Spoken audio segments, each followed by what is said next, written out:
Alhamdulillah kembali lagi bersama kami di Fajar Berkah. Pasti berkah. Tadi kita ngobrol-ngobrol Teh Sasa terkait Iya. tentang seorang istri kepada suami. Ini kepada seorang anak, apakah berpengaruh seorang wanita itu kepada mendidik anak-anaknya? Kualitas anak-anak itu apa berpengaruh kepada istri saja atau kepada suami atau bagaimana? Iya, Iya. betul. Bagus nih pertanyaannya. Kerjaan siapa supaya mensolehkan anak-anaknya Betul. gitu ya. Kan bapaknya cari nafkah tuh, Iya. istrinya ada di dalam rumah. Jadi gimana gitu ya. Kalau konsep Islam, mereka itu sebetulnya harusnya bareng-bareng. Karena Rasulullah SAW sendiri menjadi seorang ayah yang proaktif. Beliau itu mendidik putri beliau yaitu Fatimah Az-Zahra gitu ya. Memang Rasulullah SAW dikaruniai anak 6. 2 laki-laki meninggal masa kecil, kalau yang 4 wanita hidup sampai dewasa dan berkeluarga. Nah, yang sering diceritakan itu adalah kisah bersama Fatimah Zahra. Jadi seorang ayah itu harus hadir gitu, tidak menjadi alasan dia sibuk mencari nafkah gitu kan, atau misalkan dia sosialisasi di luar karena ada tugas-tugas ya yang sifatnya keumatan gitu. Misalkan kalau saya kan suaminya Ustadz Amiruddin gitu ya, jadi pada saat suami dakwah memang istri jangan sampai dua-duanya kosong. Walaupun saya juga kegiatan dakwah gitu. Jadi kita berbagi tugas sih gitu ya. Jadi pada hakikatnya anak itu soleh dan tidaknya adalah pekerjaan ibu dan bapak dan ibu. Memang ibu ada keterangan Madrasatul Ula. Ya, ibu adalah pendidik utama yang pertama. Tetapi kalau kita lihat di surat Luqman gitu kan, kehadiran ayah itu benar-benar ada gitu. Dan Rasulullah SAW pun juga sama hadir gitu untuk mendidik putrinya tersebut gitu. Jadi bahkan cara bicara Fatimah Az-Zahra, cara berjalan gitu, akhlaknya Fatimah itu semuanya kloningan bapaknya gitu. Jadi bukan berarti Khadijah radhiyallahu anha tidak berperan, tapi memang ayah itu sangat utama. Jadi jangan fatherless lah. Fatherless itu tidak ada kehadiran ayah gitu. Secara luar psikologis biasa ya. atau fisik anak harus tumbuh bersama ayah gitu selain ibunya ya. Jadi Berarti bekerja sama ya Iya. dalam luar hal ini biasa konteksnya. peran seorang ayah Betul. juga ya. Iya. Kadang seorang ayah ini tuh fokusnya hanya cari uang aja terus menerus ya. Nah itu. Diserahkan sama ibunya. Terus kadang ibu menyekolahkan anaknya katanya dengan alasan wah nggak sempat. Ini mah Iya. tugas seorang guru katanya. Waduh, gitu. iya jadi ke guru ya. Betul Tanggung jawab. sekali. Padahal ini menjadi peran orang tua yang paling utama itu peran orang tua Peran ya. orang tua Iya. untuk anak-anaknya. Betul. Lalu gimana nih Teh tentang bagaimana seorang muslimah ini dapat menjadi teladan dalam akhlak dan etika bagi keluarganya? Oh iya. Kan seorang wanita itu kalau udah berkeluarga dia itu tanggung jawab suaminya ya. Jadi suaminya juga harus mendidik istri juga gitu kan. Ar-rijalu qawwamuna 'alan nisa. Laki-laki itu pemimpin bagi wanita. Tapi bukan berarti pemimpin di sini atasan dan bawahan ya. Jadi partnership. Karena kata Nabi perlakukan wanita itu seperti tulang rusuk.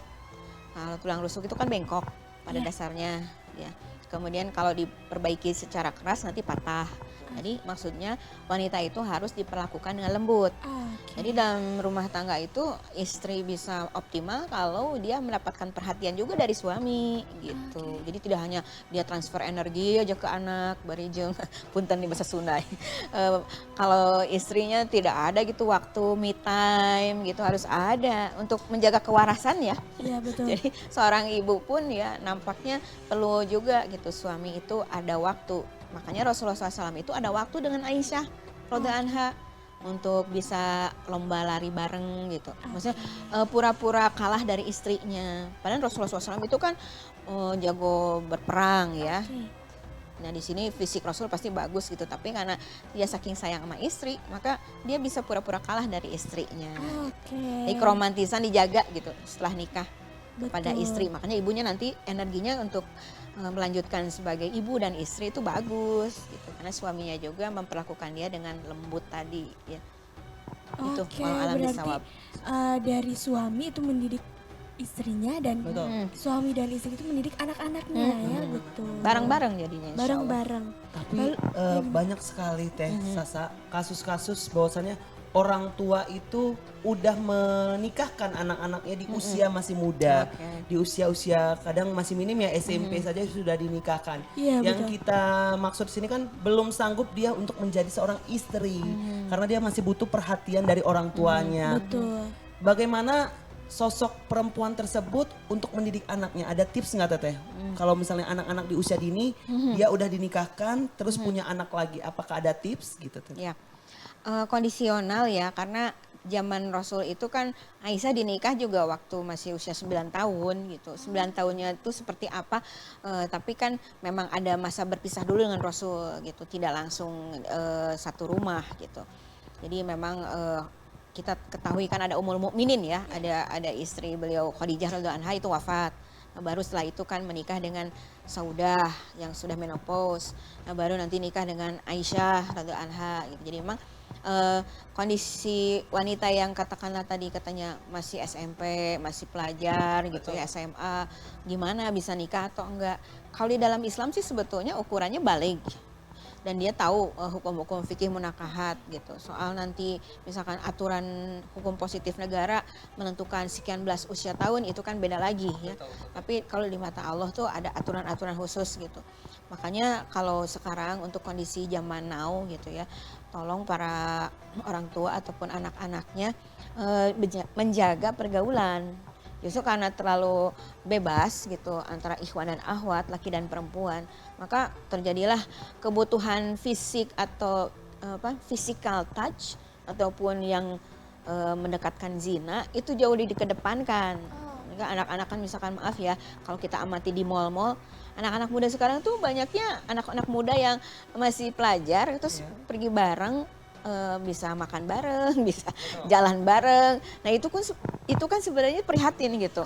Cuma masa depan future-nya gimana gitu ya, karena belum bisa mencari maisah gitu. Kalau laki-lakinya pasti masih pelajar kan. Kalau didukung sama orang tua sih masih mending gitu. Nah makanya sekarang yang suka sedih itu ada yang kondisi-kondisi yang memang anak-anaknya itu sudah sering ketemu tapi belum mampu untuk menikah gitu. Jadi kalau bisa mah anak-anak muda sekarang tuh jaga kehormatan diri laki atau perempuan ya. Karena mukminin dan mukminat itu yang bisa menjaga godul basor, ya, menundukkan pandangan. Dan pasti kalau udah pandangannya terjaga, melihat yang haram-haram tidak dilihat, maka nanti akan terjaga juga aurat dan farji dan kemaluannya gitu. Aurat kita dijaga gitu, farji kita dijaga. Nah ini problematika bareng sih umat Islam zaman now, karena saking bebasnya pergaulan, akhirnya anak muda nih mau dinikahkan masih muda, tapi kalau enggak perzinahan. Jadi Jadi terjadi hal-hal yang tidak terduga iya, gitu. jadi memang kondisional lah, lihat aja. Kalau dalam Islam mah yang penting mah sebenarnya aturan-aturan Islamnya bahwa wanita dinikahi itu pasti tadi pakai wali gitu kan, dan udah balik sebetulnya. Dan sekarang mah balik juga ukurannya lebih cepat ya. Yang menstruasi. Jadi ingatnya ke orang yang sepuh ya, yang senior, yang masih headnya aktif itu atau pertama kali head itu rata-rata pelajar sih. Iya, betul. Di usia-usia seperti itu. Oke, Ya jadi lebih ke- pertanyaannya memang ini butuh pertimbangan yang masak dari kasuistis gitu. Lihat Oh, anaknya dulu. oke, Ini kecenderungannya kemana? Kalau deket ke zina, aduh daripada berbahaya, Berbahaya mending nikahkan. Soal nanti ada perjanjian-perjanjian, jangan dulu A, jangan dulu B, jangan dulu C, itu gitu. Ya, Betul banget. ini diskusi lagi, beda lagi Betul. nih. Agak Betul. dalam soalnya. Cuman kadang pandangan tetangga-tetangga ini yang nggak enak ya. Sebenarnya kan yang sebenarnya. ya, sebenarnya yang penting itu pandangan Allah sih. Iya, Kan betul. bertanggung jawab dunia akhirat kan anak itu. Iya, betul. Orang betul. tua kan harusnya lihat, udah ini udah terlalu deket nih gitu. Kalau ada apa-apa gimana nih gitu. Gitu. Karena yang tahu sisi anak kita ya orang tua kita sendiri Iya, gitu. Kita jangan takut tentang pandangan tetangga, yang lebih takut lagi pandangan Allah ya Iya, Allah. betul. Ini terjawab sudah pemirsa di rumah. Kalau pemirsa di rumah ingin bertanya-tanya kepada Teh Sasa, langsung aja melalui kontak person kita di 0813 9447 7912. Masih banyak banget pembahasan yang menarik tentunya pada hari ini. Jangan kemana-mana pemirsa di rumah, tetap bersama kami di Fajar Berkah. Pasti berkah.